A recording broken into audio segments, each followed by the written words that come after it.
Hey, good morning and welcome to Breakthrough Walls. I'm Ken Walls and I am your host. And today I have the one, the only, the inimitable Sonia. I forgot to ask her to say her last name. Can you believe it? That's such a rookie mistake, but it's Maslovskaya, I think. Maybe she's going to correct me when we come back and bring her on. But listen, do me a favor and share this out to everybody that you know. Share it with everyone because this woman is incredible. You're going to love her. She's going to shame me for pronouncing her name wrong, but you're going to love her anyway. So please share this out. Stay with us. We'll be right back. See you in a minute.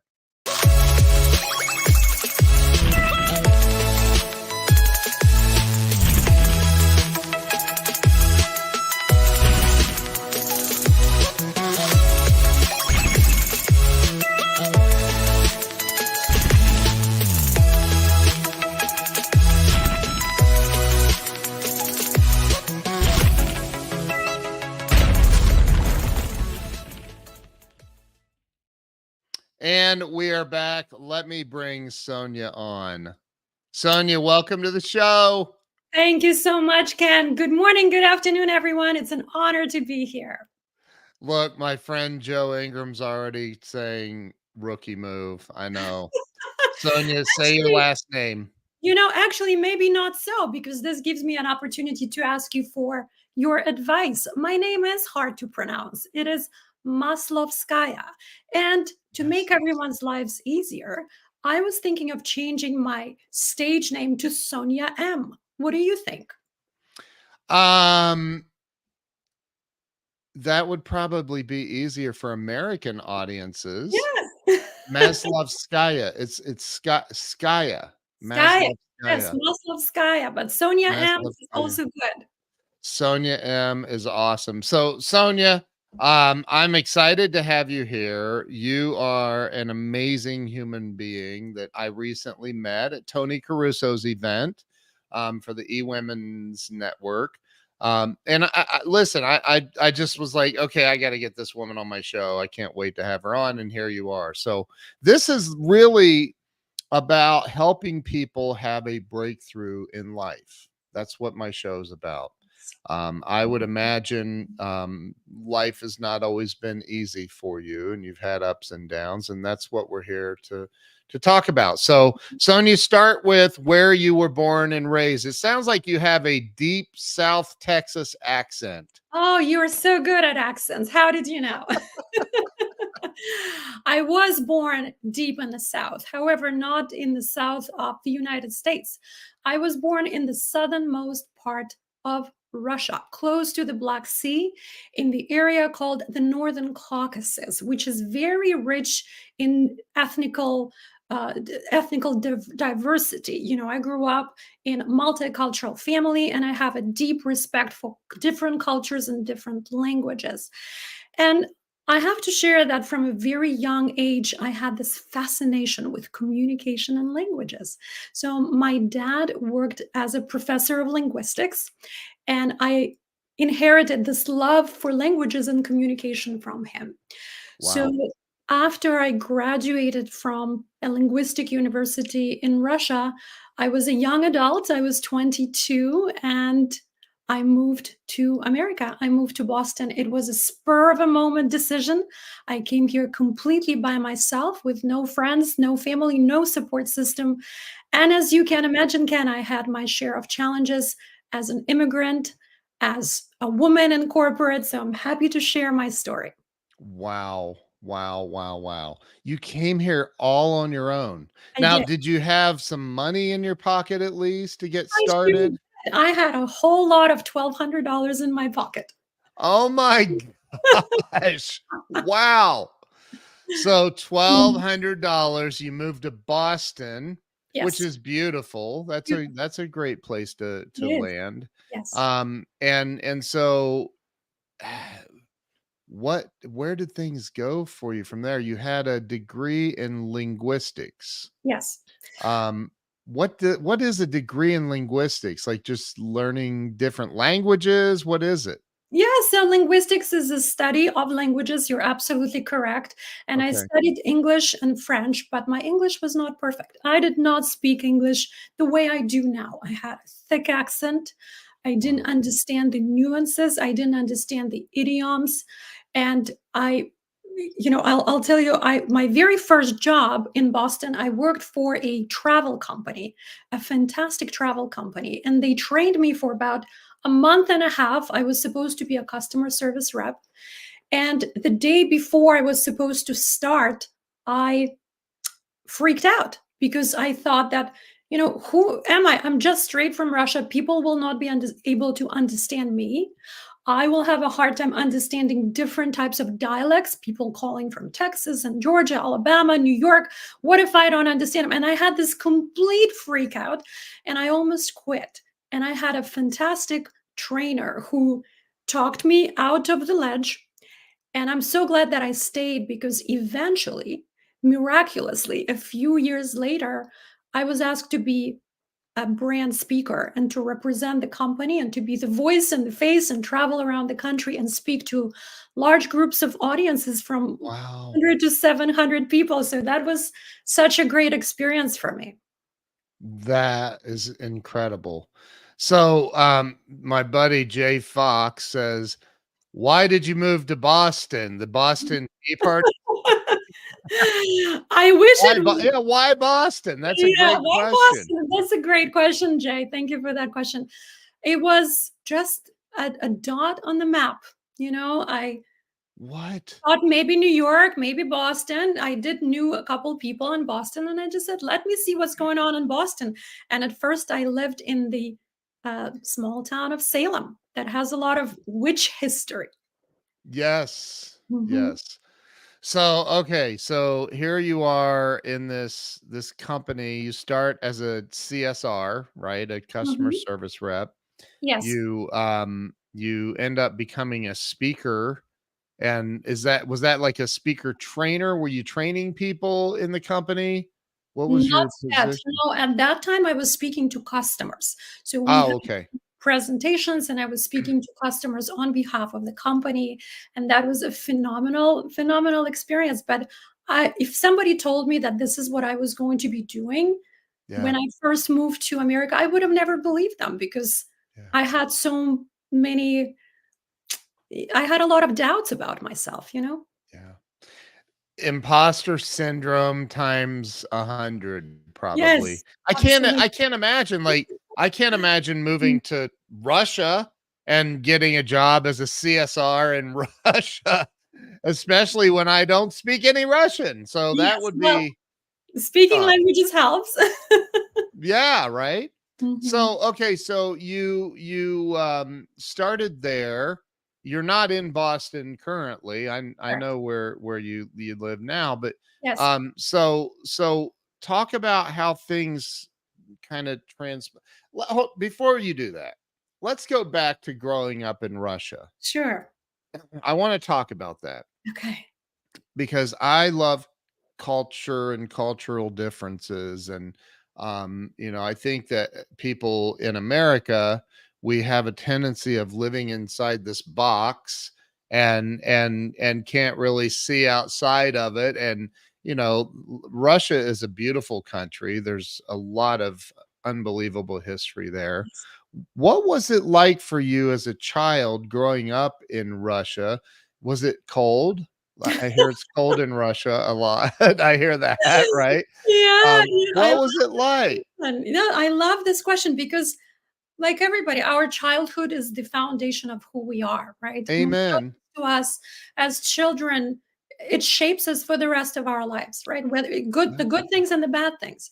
yeah, So it wasn't too cold where I was growing up. We had all of the beautiful four seasons. I actually had never seen as much snow as I did in Boston.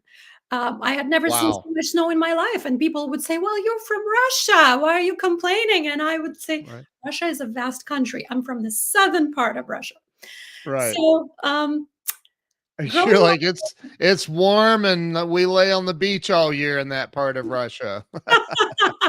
Well, in Sochi, which is where the Olympics were held, yes, people lay on the beach, but I was very close to Sochi. It was a very mild climate. We did have snow, but nothing extreme.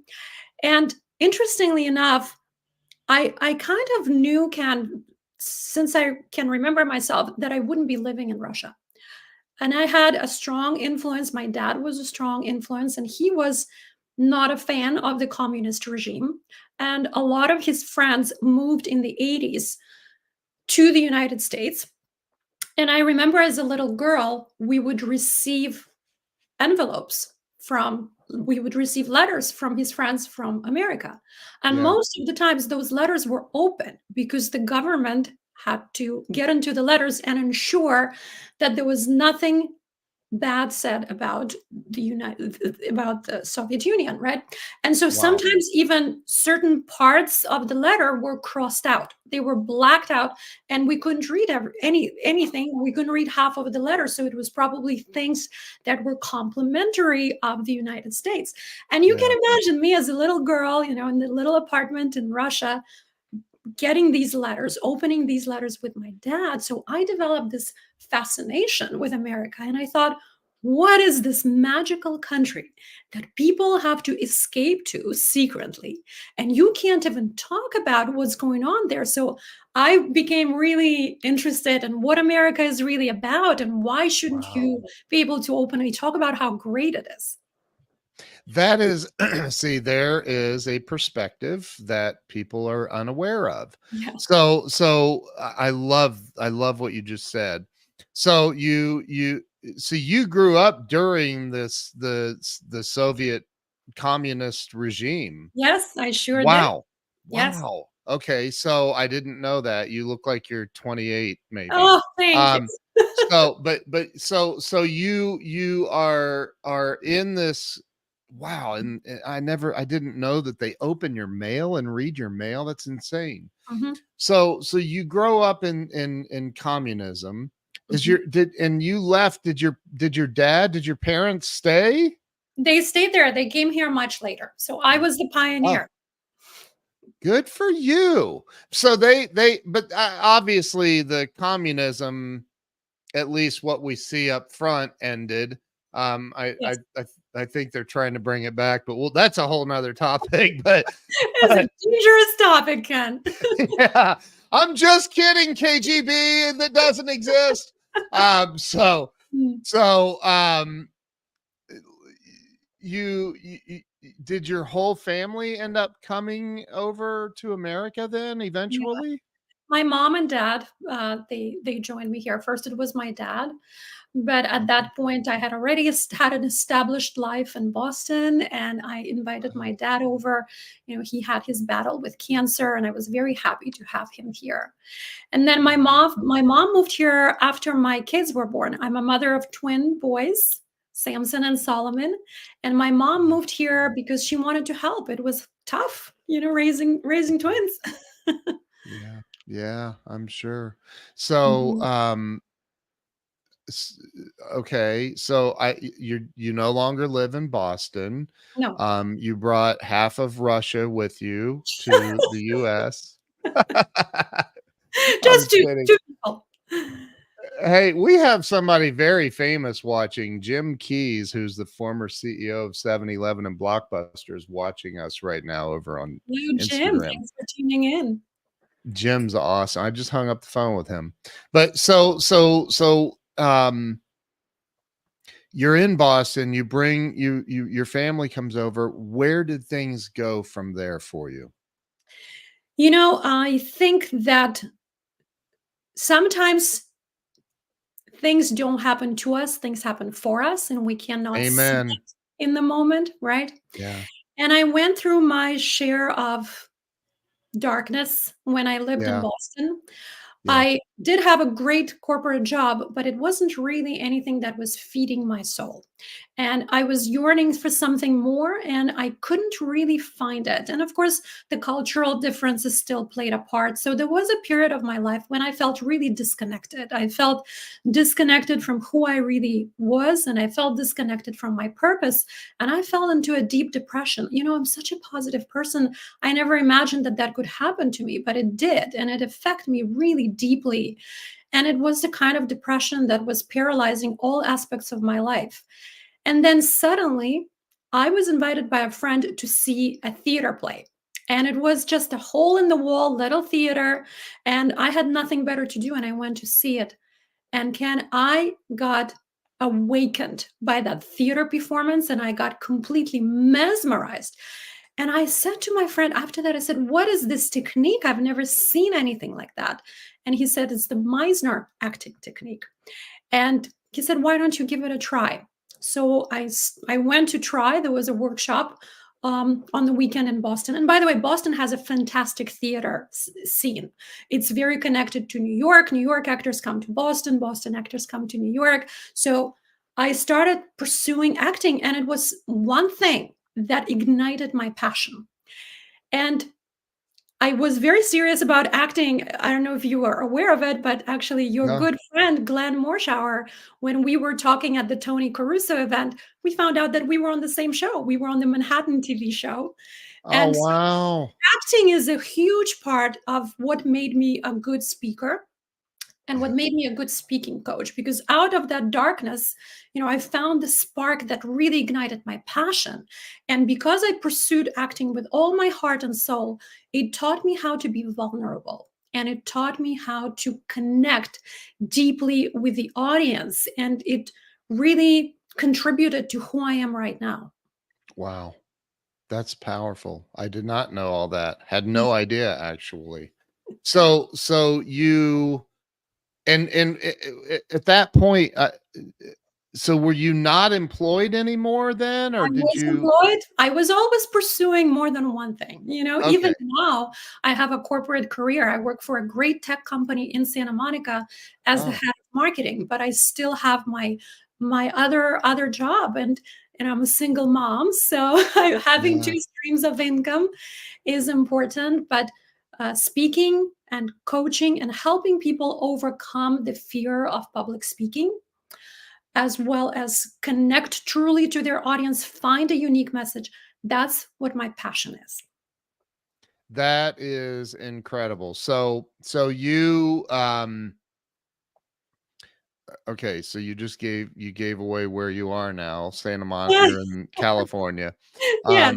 Santa Monica is as far south in LA as I have been actually. Okay. That's as far as I've been. But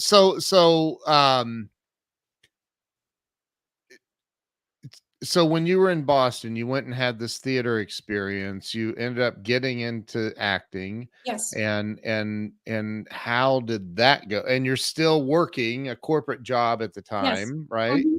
Mhm. How did that all work? How do you go do a television show or a movie and have a job?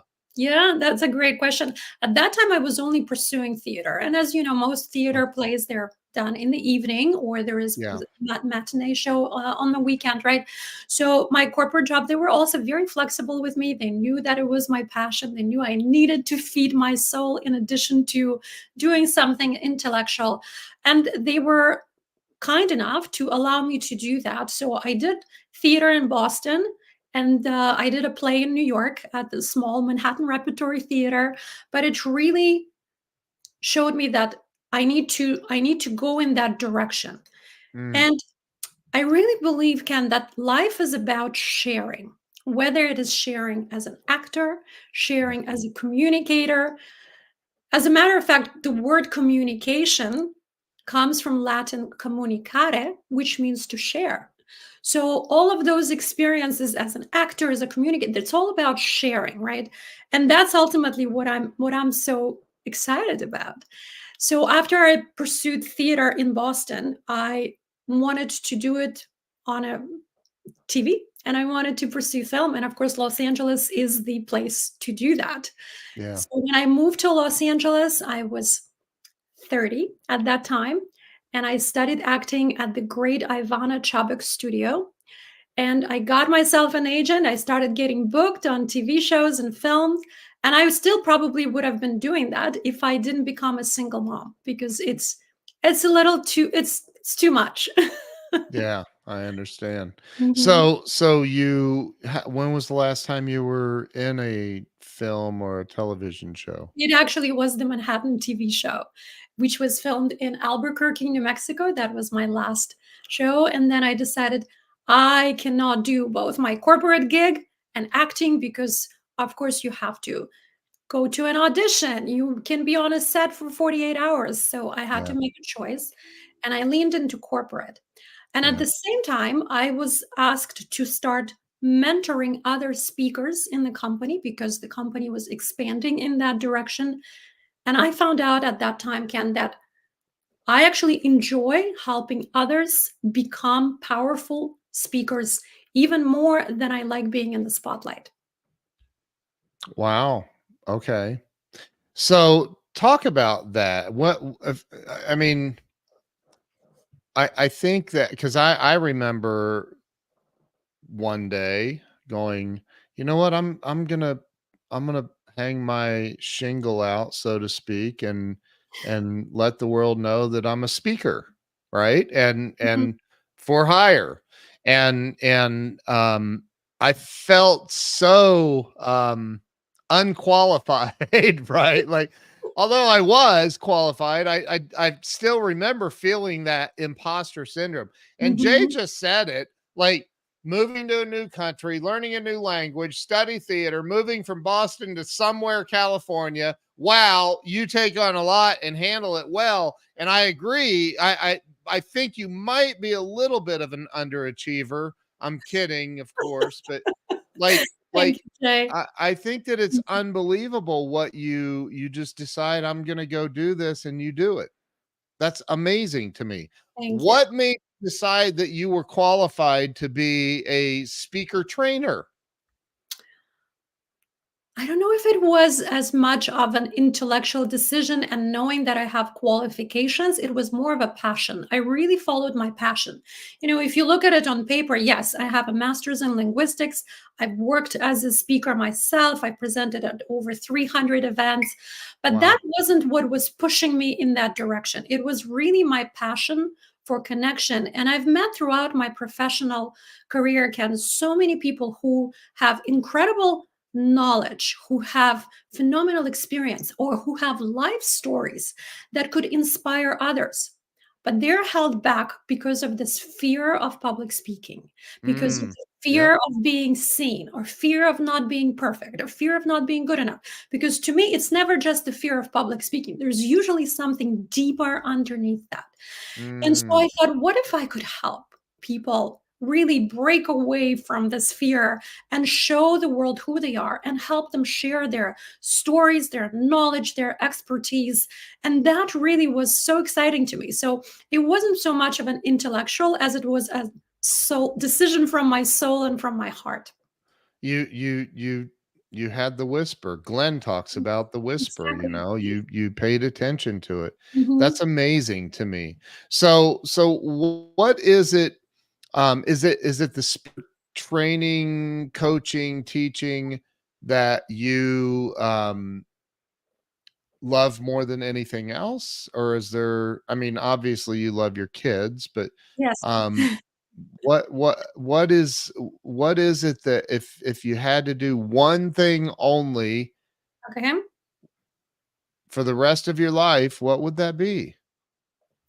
Aside from being a mother, if I could do one thing only and not worry about anything else in the world, I would be teaching people how to connect with others, how to be phenomenal speakers and storytellers, and how to connect not only from the mind, but from the heart. I always say that a good speaker will make you think, and a Yeah. great speaker will make you feel, but a phenomenal speaker will reach into your soul and will transform you.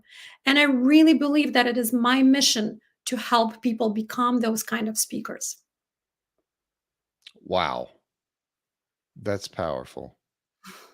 Did you come up with that, or is that somebody else that came up with that? I That did is come up with that amazing. through training so many people, yes. That is so, so, so good.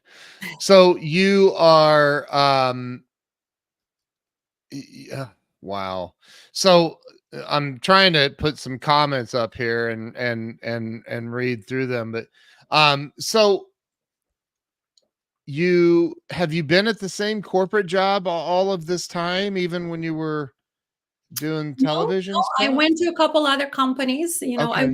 was in the travel industry for 16 years, and then no, Okay. actually more than that, for 18 years, I believe, and then I went into Wow. tech. I was invited to try for this position as a corporate trainer, and I first worked Okay. as a corporate trainer and then became head of marketing, and to me, it all aligns, Yeah. selling, marketing, it's all part of communication.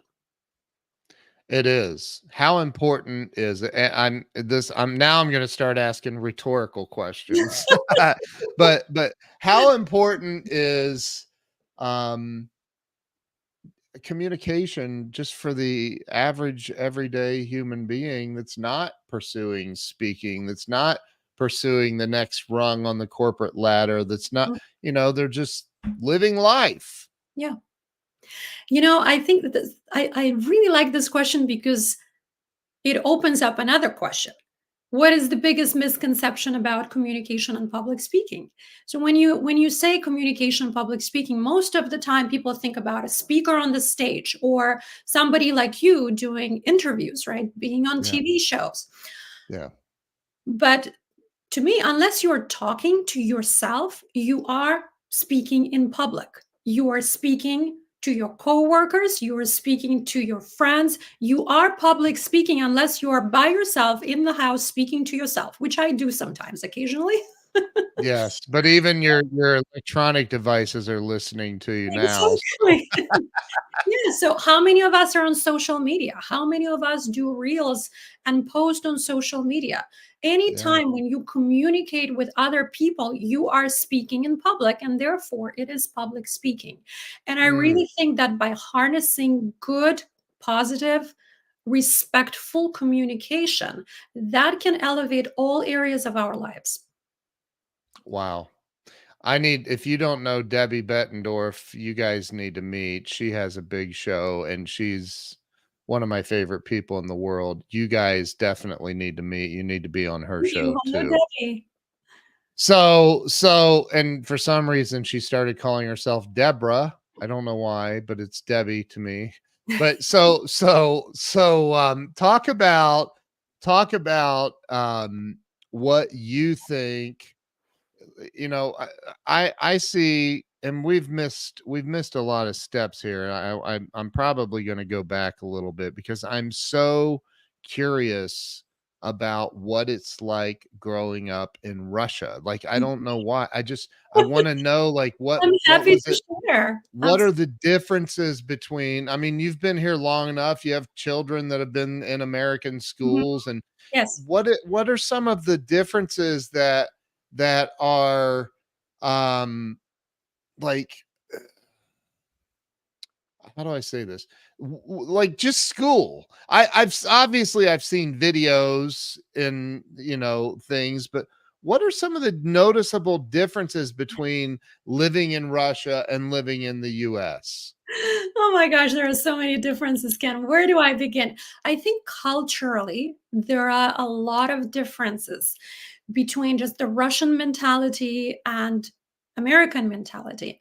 And at the risk of being criticized, I'm going to make a generalization. I think, generally speaking, Russian and Slavic cultures are not as optimistic and positive.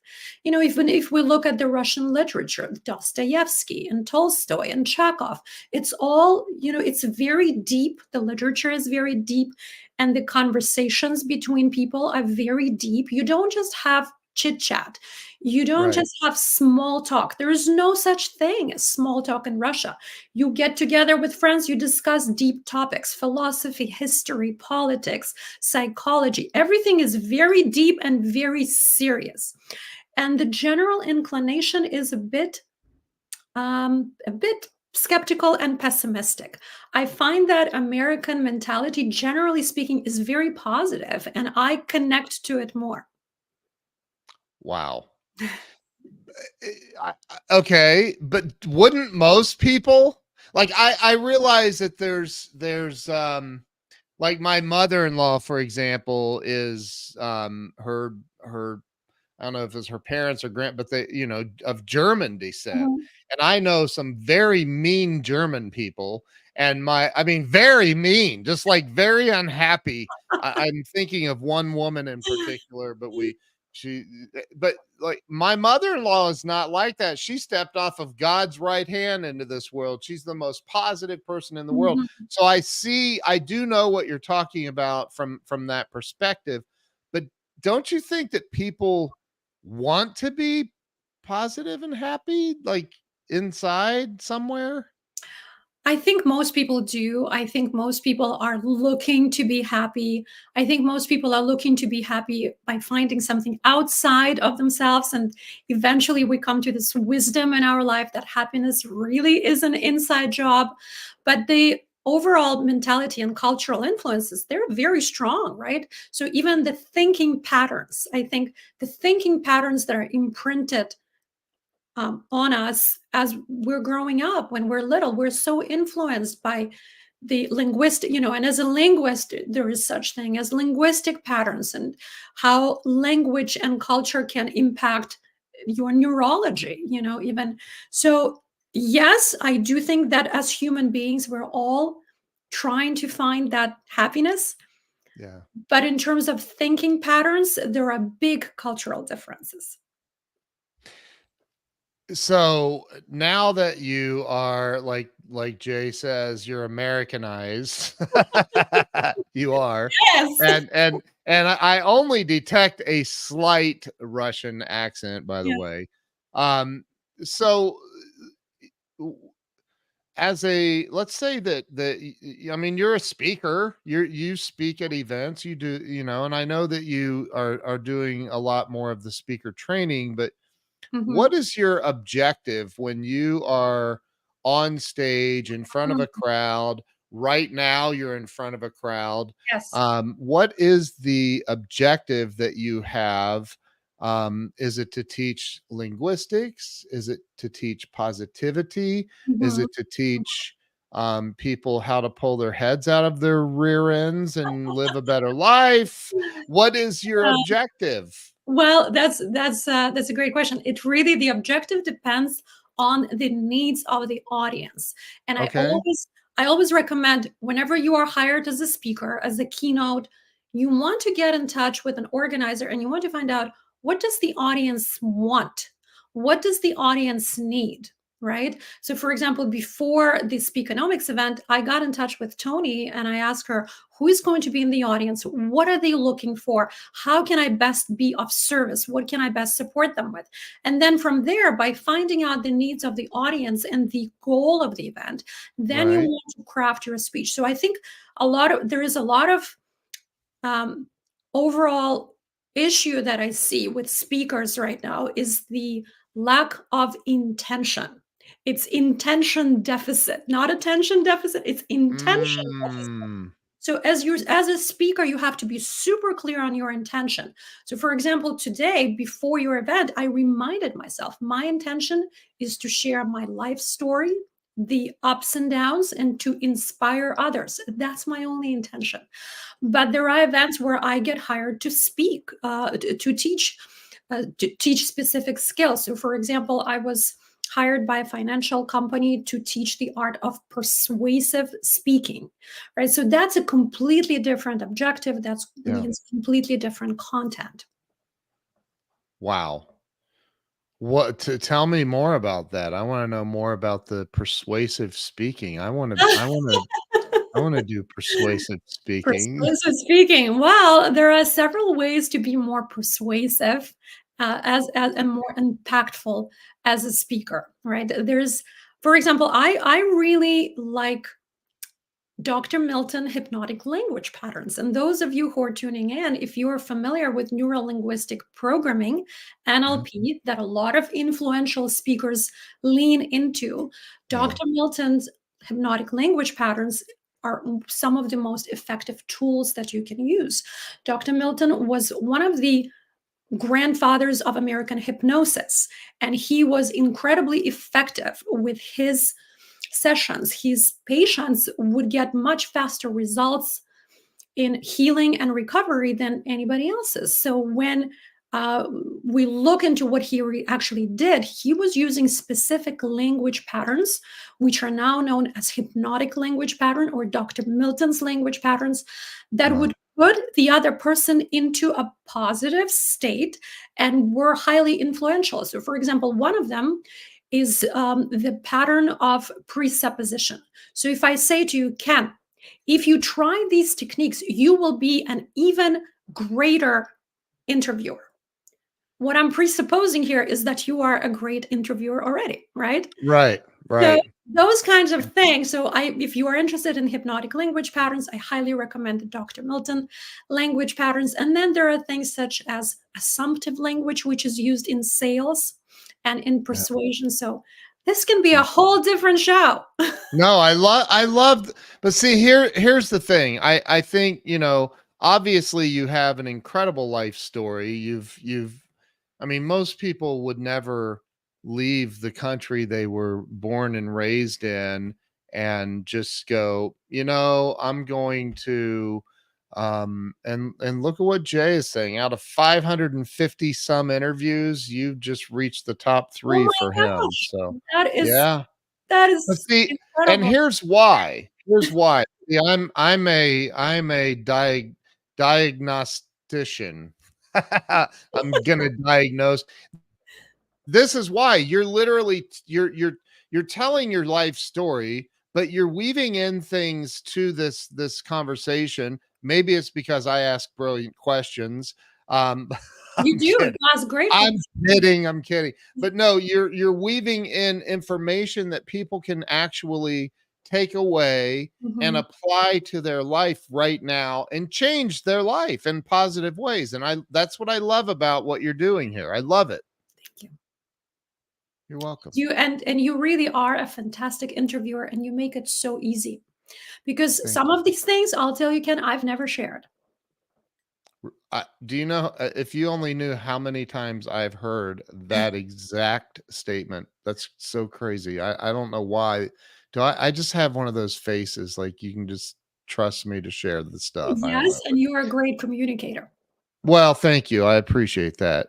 So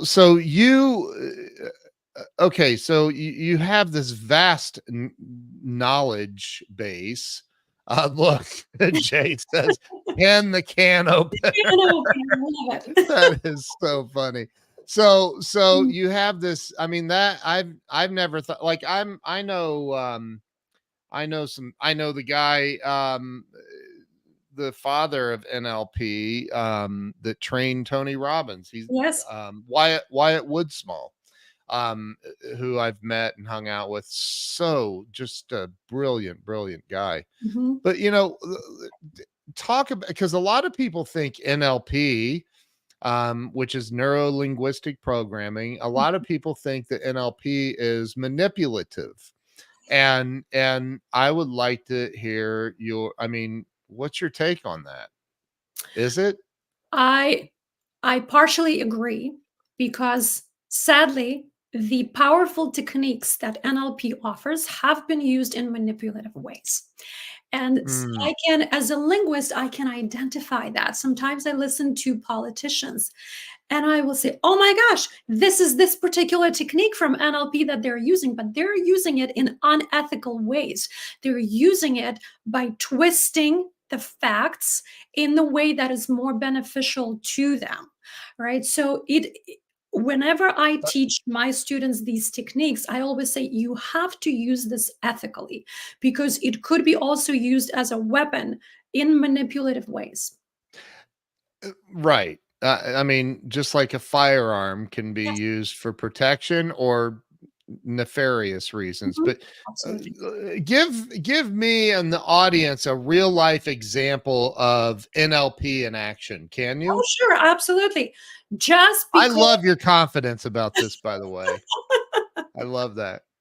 NLP in action, just because you are tuning in to Breakthrough Walls podcast, you are already more successful. That's an NLP technique, right? That's the cause and effect. That's Dr. Milton pattern, cause and effect.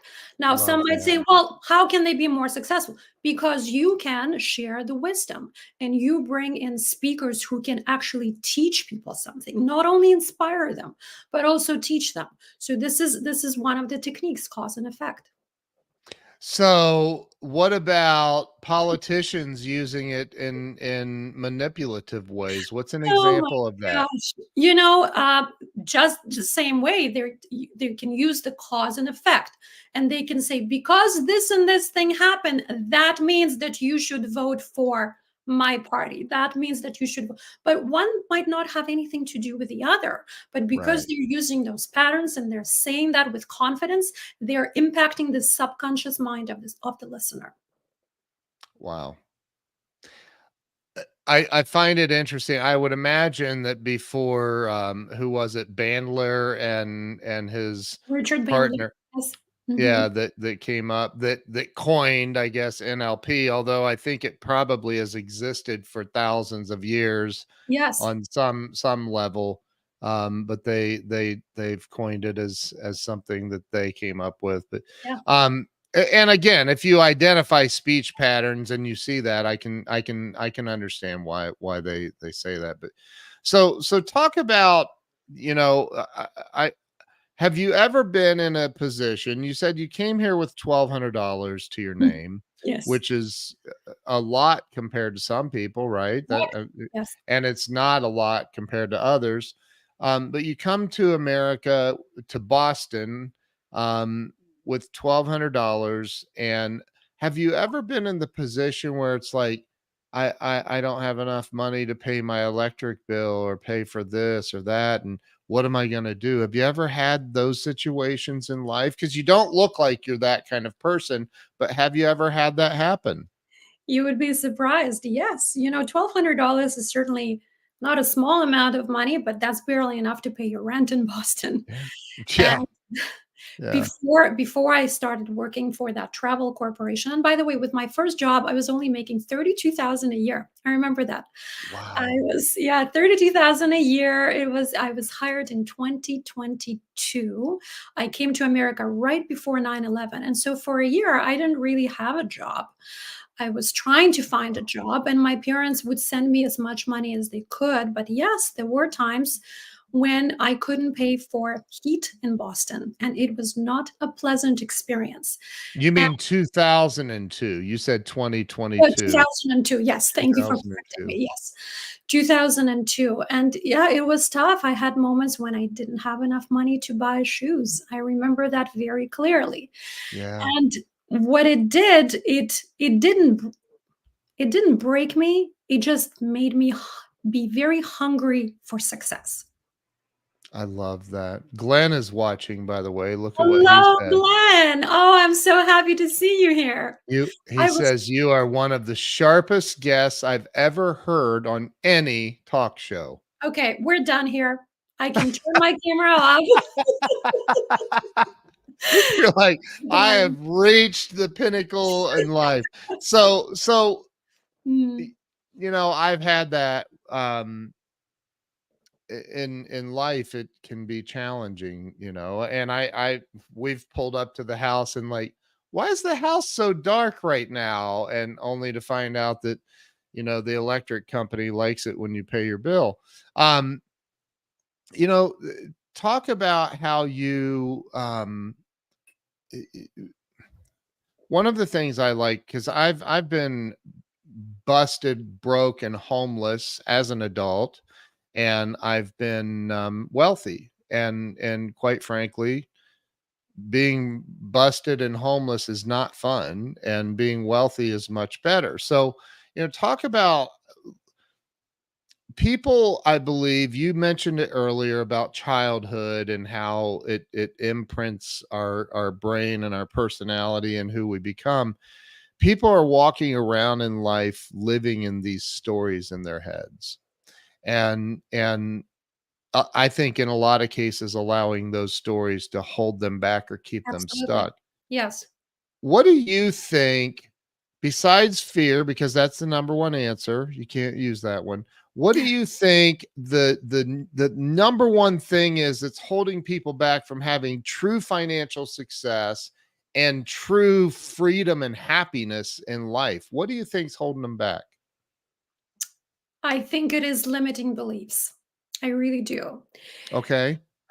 You know, going back to Russia, I know you wanted to talk more about Russia. Yes, yes. I came from a family that was highly educated, but was not financially well off. And I think that was common for life in the Soviet Union.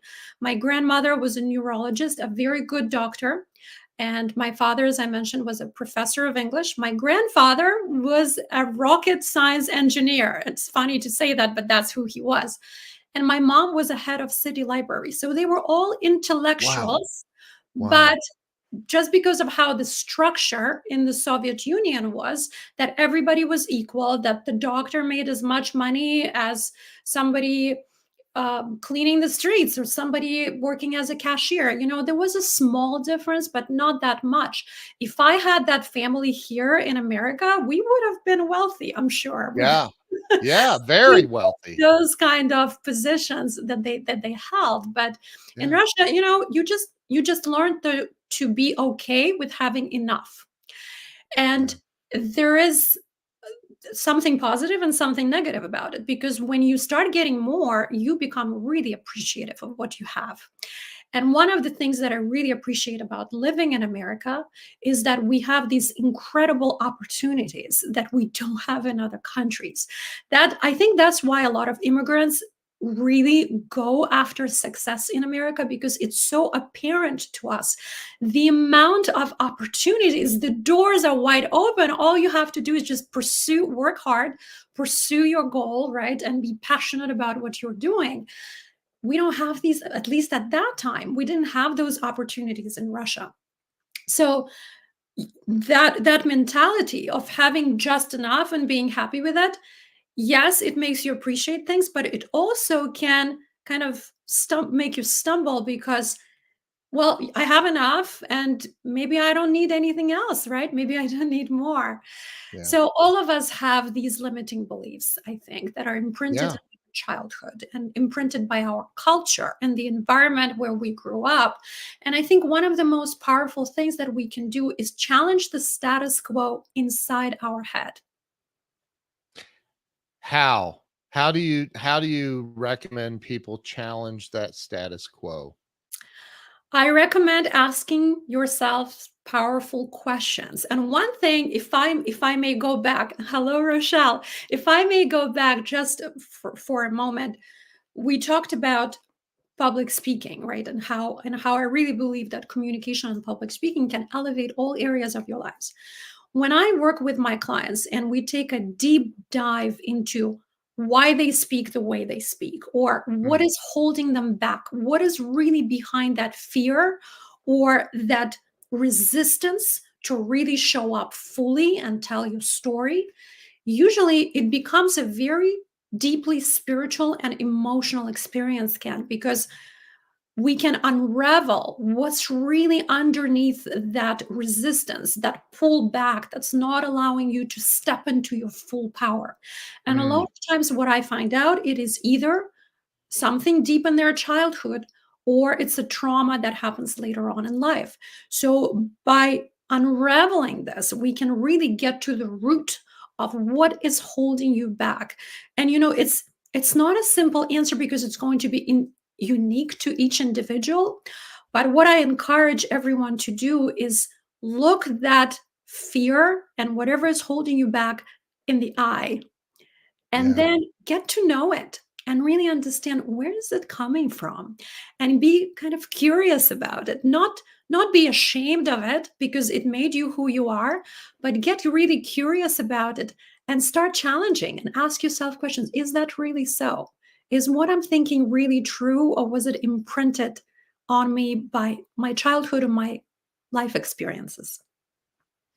Wow. Wow, wow, wow. Hey, I have a question because when you were talking about you want to hear about Russia, I had this thought. So you were there when the communism collapsed Yes, and it became 1998. Yes. 1998. Um, the day, the day that it all changed. Tell me, tell me what that, because you went from literally being a prisoner of sorts in a country to complete and total freedom, right? I mean, it was just in a day, it all changed. Yeah. What was that experience like for you and your family, and what happened? What was it like that day?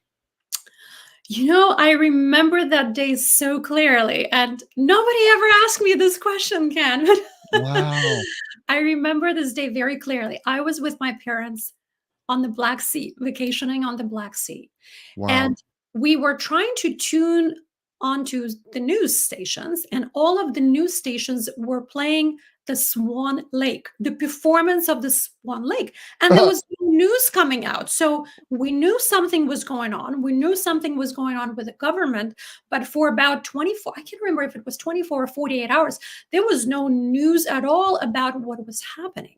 And all we Wow. could see on TV was the Swan Lake. So I remember that very clearly. So now the Swan Lake is associated with, in my head, with the collapse of the Soviet Union.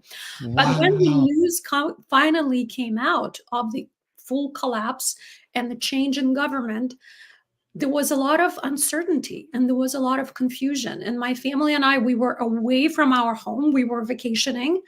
And I remember my parents and their friends, they were discussing, well, what does it really mean for us? There was complete sense of chaos and uncertainty. And, Yeah. because as we discussed, Russian people tend to be more pessimistic and skeptical. It was for a long time, it was the doom and gloom. And then Wow. after a while, people realized, well, actually, this is the freedom, not only politically, religiously, but also commercially. And those people who were smart enough to figure it out, including my parents, they turned into entrepreneurial business. They started opening businesses. They learned how to make money very quickly, a lot more money than they had ever seen in their life. Wow. Wow. Wow. Wow. I absolutely, it's because I can't, again, I had a guest on, and my goodness, her name is Rose Schindler. She was 93, I think, the day that she Yeah. was on the show. She had survived the Jewish Holocaust, Mhm. and she talked about the day that they were freed, and just again, chaos. It was a bit chaotic, and everything that transpired after that. And I just wonder, like, man, that had to be such a magical moment for everybody. I can't. Yes, I think after the fear subsided, it Yeah. became a magical moment because people started to see opportunities. Yeah, that is so amazing, so amazing. Sonia, I literally, like, we could just extend this for the rest of the day. Like, we're just gonna be on here, but I have appointments, and I'm Yeah, sure I'm you good do. with it. I just need more coffee, but we can talk all day, Ken. I just love your Mm. energy. I love, I wrote in my first book a quote that I heard from, I think, Dr. Wayne Dyer, when he says, "Pain is the predecessor of all wisdom." Wow. And you can't get to where you are, and I don't mean financially, and I'm sure you're doing well. I mean, hopefully living in California, for the love Yes. of God. Um like, Fortunate, thank you. yeah. So, but you know, you've taken a lot of lumps, so to speak, in life, and it's made you this just amazing human being that's out here to make a strong, strong impact in the world. And I admire that in you a lot. So well done. So where can everybody watching follow you, get in touch with you if they want your coaching, your training, your how do they do that? How I'm gonna scroll something across the bottom. Is there a website? Yes, there is a website. It's www.sonia, SONIAM, letter M, Yeah. power, POWER, Sonia M Power, because I empower you. .com. .com, Okay. because my mission is to empower you with public speaking skills. You got that right. And I'm very active on Instagram and Facebook, so connect with me. It's Sonia Empower on Instagram. Send me a message. Let's chat. I love talking to people. I love talking about the power of communication. Jay is willing to deliver coffee, so we can continue. Thank you, Jay.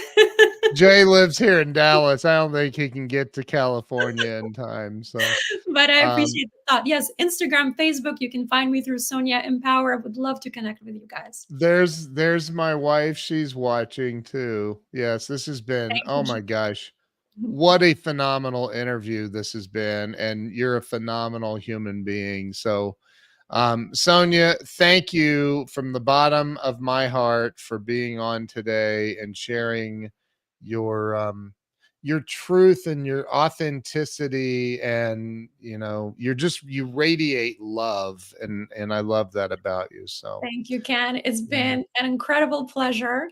And I'm going to be watching you, and I'm going to go buy your book now. Oh, geez. It's a short one. It's 74 pages. Okay. Takes like an hour to read. Yes. But listen, I genuinely do appreciate you and everybody watching. If you're listening on the podcast network, go to soniaempower.com. That's SONIA, the letter M, and then power, POWER. Go check her out, sign up for all of her stuff, spend all of your money with her, and learn how to become a better communicator. There's nothing more important in life than learning how to affect. I've said this 1,000 times at least. Like, you've got to learn how to effectively communicate with other human beings if you have any chance of joy in life. Like, that's just part of living. You got to communicate, and yeah, you need to learn how to do it effectively. So go to Sonia M, the letter M, as in Michael, SoniaMpower.com, and follow her everywhere. Sonia, you're awesome. So thank you so Thank much. I you, Ken. I appreciate you. appreciate you. Yeah. All right, everybody, have a great day. I'm ending the live stream. Go follow this lady. We'll see you all later. Ciao. Bye-bye.